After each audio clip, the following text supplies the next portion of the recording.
ನಮಸ್ಕಾರ. ನಾನು ಡಾಕ್ಟರ್ ಅರವಿಂದ್, ಮಕ್ಕಳ ತಜ್ಞ, ಲೀಲಾವತಿ ಚಿಲ್ಡ್ರನ್ಸ್ ಹಾಸ್ಪಿಟಲ್ ಮತ್ತು ವಂಶೋದಯ ಹಾಸ್ಪಿಟ್ಲ್. ಈ ದಿನ ನಾನು ಈ ಕಾಫ್ ಸಿರಪ್ಸ್ ಬಗ್ಗೆ ಕೆಲವೊಂದು ಮಾಹಿತಿ ಕೊಡಬೇಕು ಅಂತ ಇದು ಮಾಡ್ತಿದ್ದೆ. ಏನು ಲಾಸ್ಟ್ ಕೆಲವು ದಿನಗಳಲ್ಲಿ 12 ಮಕ್ಕಳು ಕಾಫ್ ಸಿರಪ್ಸಿಂದ ಡೆತ್ ಆಯಿತು.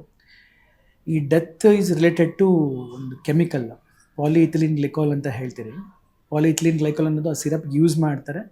ಅದು ಟಾಕ್ಸಿಸಿಟಿ ಆಗಿ ಆ ಮಕ್ಕಳಲ್ಲಿ ಕಿಡ್ನಿ ಡ್ಯಾಮೇಜ್ ಆಗಿ ಅವರೆಲ್ಲ ಪಾಪ ತೀರ್ಕೊಂಡಿದ್ದಾರೆ. ಯಾಕೆ ಈ ಥರ ಆಗ್ತಿದೆ ಅಂತಂದರೆ, ನಮ್ಮ ಇಂಡಿಯಾದಲ್ಲಿ ಎಸ್ಪೆಷಲಿ ಕೆಲವೊಂದು ರೂಲ್ಸ್ ಆ್ಯಂಡ್ ರೆಗ್ಯುಲೇಷನ್ಸ್ ಎಲ್ಲ ಅಷ್ಟೊಂದು ಸ್ಟ್ರಿಕ್ಟ್ ಆಗಿಲ್ಲ. ಯಾರು ಎಲ್ಲಿ ಬೇಕಾದರೂ ಹೋಗಿ ಯಾವ ಮೆಡಿಸಿನ್ ಆದರೂ ತೊಗೋಬೋದು. ಈಗ ನಾವೇ ನೋಡ್ತೀರಿ, ನಮ್ಮ ಹತ್ರ ಬರೋಕ್ಕೆ ಮುಂಚೆ 2-3 ದಿವಸ ಕೆಮ್ಮು ನೆಗಡಿ ಸಿರಪ್ಸ್ ಎಲ್ಲ ಹಾಕ್ಕೊಂಡು ಕಮ್ಮಿ ಆಗಿಲ್ಲ ಅನ್ನೋ ಇದರಲ್ಲಿ ನಮ್ಮ ಹತ್ರ ಬರ್ತಾರೆ. ಅದರಲ್ಲಿ ಎಸ್ಪೆಷಲಿ ನಾವು ಡೆಕ್ಸ್ಟ್ರಾಮೆಥಾರ್ಫನ್ ಅಂತ ಹೇಳ್ತೀವಿ. ಅದು ಬಂದು ಕಾಫ್ ಸಪ್ರೆಸೆಂಟ್. ಅದೇನಂದರೆ ಕೆಮ್ಮನ್ನ ಸಡನ್ನಾಗಿ ನಿಲ್ಲಿಸೋ ಅಂಥ ಸಿರಪ್ಪು. ಯಾವಾಗ ನಮಗೆ ಚೆಸ್ಟಲ್ಲಿ ನಿಮೋನಿಯಾ ಇರ್ತದೆ ಅಥವಾ ಏನಾದರೂ ಕಫ ಕಟ್ಟಿರ್ತದೆ, ಎಸ್ಪೆಷಲಿ ಎಳೆ ಮಕ್ಕಳೆಲ್ಲ ಆ ಸಿರಪ್ ಕೊಟ್ಟಾಗ ಏನಾಗುತ್ತೆ, ಆ ಕಫ ಒಳಗಡೆನೇ ಇರ್ತದೆ. ಅದನ್ನು ಕೆಮ್ಮು ಬರ್ದಿನ ನಿಲ್ಲಿಸಿ ಇನ್ಫೆಕ್ಷನ್ ಇನ್ನೂ ಜಾಸ್ತಿ ಆಗಿ ಸೀರಿಯಸ್ ಮಾಡಿಬಿಡ್ತದೆ. ಸೊ ಯಾವುದೇ ವೈದ್ಯರ ಸಲಹೆ ಇಲ್ದಿರ, ಚೆಕಪ್ ಮಾಡಿಸ್ಕೋದಿರ ಈ ಸಿರಪ್ಸ್ನ ಯಾವುದೇ ಕಾರಣಕ್ಕೆ ಯೂಸ್ ಮಾಡ್ಬೋದು. ಕೆಲವು ಈ ಓವರ್ ಡೋಸ್ ಕೂಡ ಆಗುತ್ತೆ. ನಾನೊಂದು ಎಕ್ಸಾಂಪಲ್ ಹೇಳ್ತೀನಿ. ಈ ಸಿರಪ್ ನೋಡಿ, ಇದು ಕೋಲ್ಡ್ ಆ್ಯಂಡ್ ಕಾಫ್ ಸಿರಪ್ಪು. ಇದು ನೀವು ಮೆಡಿಕಲ್ ಸ್ಟೋರ್ಸಲ್ಲಿ ತೊಗೊಂಡು ಡೇ ಇನ್ ಡೇ ಔಟ್ ದಿನಾಗಲೂ ಮಕ್ಕಳಿಗೆ ಯೂಸ್ ಮಾಡ್ತಾನೆ ಇರ್ತಾರೆ. ನಾನು ಕೆಲವೊಂದು ಸತಿ 2 ತಿಂಗಳು 3 ತಿಂಗಳು ಮಕ್ಕಳ ಕೈಯಲ್ಲೂ ಇದನ್ನು ಹಾಕೋದು ನೋಡಿದ್ದೀನಿ. ಪೇರೆಂಟ್ಸ್ ಅವಶ್ಯಕತೆ ತೊಗೊಂಡು ಇಲ್ಲಿ ಬಂದರೆ ನೀವು ನೋಡ್ಬೋದು. ಇದನ್ನು ಲೆಸ್ ದೆನ್ 4 years ಅಂತ ಯೂಸ್ ಮಾಡಲೇಬಾರ್ದು ಅಂತ ವೆರಿ ಕ್ಲಿಯರಾಗಿ ಅವರು ಮೆನ್ಷನ್ ಮಾಡಿದ್ದಾರೆ. ಇದಕ್ಕೆ ಕೊಡಬೇಡಿ ಅಂತ. ಬಟ್ ಸ್ಟಿಲ್ ಪೇರೆಂಟ್ಸ್ ಇದನ್ನು ಯೂಸ್ ಮಾಡ್ತಾನೆ ಇದ್ದಾರೆ. ನಾನು ಹೇಳೋದೇನಂತಂದರೆ, ಯಾವುದೇ ವೈದ್ಯರ ಸಲಹೆ ಇಲ್ದಿರ ಕೆಮ್ಮು ನೆಗಡಿಗೆ ಇಲ್ಲ ಎನಿ ಇನ್ಫೆಕ್ಷನ್ಸ್ ಆಗ್ಬೋದು, ಯಾವುದೇ ಮೆಡಿಸಿನ್ಸ್ ಯೂಸ್ ಮಾಡೋದು ಸೇಫ್ ಅಲ್ಲ. ಯಾವ ಕಾಯಿಲೆಗೆ ಏನು ಕೊಡಬೇಕು ಅಂತ ಒನ್ಸ್ ಎಕ್ಸಾಮಿನ್ ಮಾಡಿದ್ರೇ ಗೊತ್ತಾಗುತ್ತೆ. ವೈದ್ಯರ ಸಲಹೆ ತಗೊಂಡು ಇದನ್ನು ಯೂಸ್ ಮಾಡಿ ಅಂತ ನಾನು ಹೇಳ್ತೀನಿ.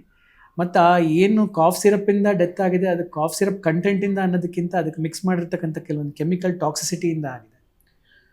ಸೊ ಇದು ನೀವು ಯಾವುದೇ ಫ್ಯೂಚರಲ್ಲಿ ಇದನ್ನು ಯೂಸ್ ಮಾಡಬೇಕು ಅಂದರೆ ಒಂದು ಪ್ರಾಪರ್ ಸಲಹೆ ತೊಗೊಂಡು ನೆಕ್ಸ್ಟ್ ಯೂಸ್ ಮಾಡಿ ಅಷ್ಟೇ.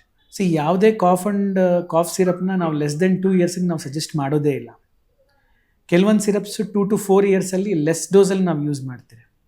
ಏನು ಈ ಡೆಕ್ಸ್ಟ್ರೋಮೆಥಾರ್ಫನ್ ಅಂತ ಹೇಳ್ತಿರಲ್ವ, ಇದು ಕಾಫ್ ಸಪ್ರೆಸೆಂಟ್ ಏನಿದೆ, ಇದನ್ನು ನಾವು 8 ವರ್ಷ ಪಟ್ಟಿರೋ ಮಕ್ಕಳಿಗೆ, ಅದು ಡ್ರೈ ಕಾಫ್ ಇದ್ದರೆ ಮಾತ್ರ ನಾವು ಪ್ರಿಸ್ಕ್ರೈಬ್ ಮಾಡ್ತೀವಿ.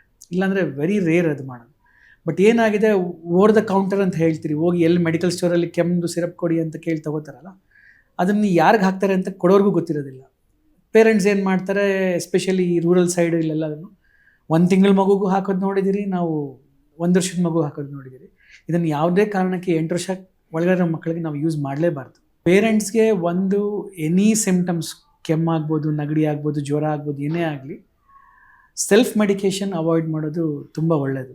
ಇದು ಎಸ್ಪೆಷಲಿ ಓವರ್ ದ ಕೌಂಟರ್ ಹೋಗಿ ಎಲ್ಲೋ ಮೆಡಿಕಲ್ ಸ್ಟೋರಲ್ಲಿ ಕೆಮ್ಮಿದೆ ನೆಗಡಿ ಇದೆ ಅಂತ ಹೇಳಿ ಸಿರಪ್ ತೊಗೊಳೋದು, ಮಕ್ಕಳಿಗೆ ಹಾಕೋದು, ಅವ್ರನ್ನ ಸೀರಿಯಸ್ ಮಾಡ್ಕೊಂಡು ಇಲ್ಲಿ ಬರೋವಂಥದ್ದು ಮಾಡ್ಕೋಬಾರ್ದು. ಫಸ್ಟ್ ಅವ್ರಿಗೆ ಚೆಕಪ್ ಮಾಡಿಸ್ಕೊಂಡು ಏನು ಬೇಕು, ಕೆಲವೊಂದ್ಸತಿ ಏನೂ ಬೇಕಾಗಿರೋದಿಲ್ಲ, ಸಿಂಪಲ್ ಸ್ಟೀಮ್ ಕೊಟ್ಟರೆ ಸರಿ ಹೋಗ್ತದೆ ಕೆಮ್ಮು. ಇಲ್ಲ ಕೆಲವೊಂದು ಸತಿ ನಿಮೋನಿಯಾ ಆಗಿರುತ್ತೆ, ಒಳಗಡೆ ತುಂಬ ಇನ್ಫೆಕ್ಷನ್ ಆಗಿ ನಿಮೋನಿಯಾ ಆಗಿರುತ್ತೆ. ಇವ್ರೇನು ಮಾಡ್ತಾರೆ, ಈ ಕಾಫ್ ಸಪ್ರೆಸೆಂಟ್ ಅಂತ ಕೊಟ್ಟಾಗ ಕೆಮ್ಮೆ ಬರೋದಿಲ್ಲ ಇನ್ನೊಂದು 3-4 ದಿವಸ ಮಗುಗೆ. ಆಗ ಅದನ್ನು ಆ ಟೈಮ್ ಏನು ಗೋಲ್ಡನ್ ಪೀರಿಯಡ್ ಏನಿದೆಯೋ ಅದು ಮಿಸ್ ಆಗಿ ಮಕ್ಕಳು ಇನ್ನೂ ಸೀರಿಯಸ್ ಆಗಿ ನಮ್ಮಲ್ಲಿ ಬಂದಿರೋದು ನಾವು ನೋಡಿದ್ದೀವಿ. ಸೊ ಆದಷ್ಟು ಅದನ್ನು ಅವಾಯ್ಡ್ ಮಾಡಿ, OTCನ ಅವಾಯ್ಡ್ ಮಾಡಿ ಅಷ್ಟೇ.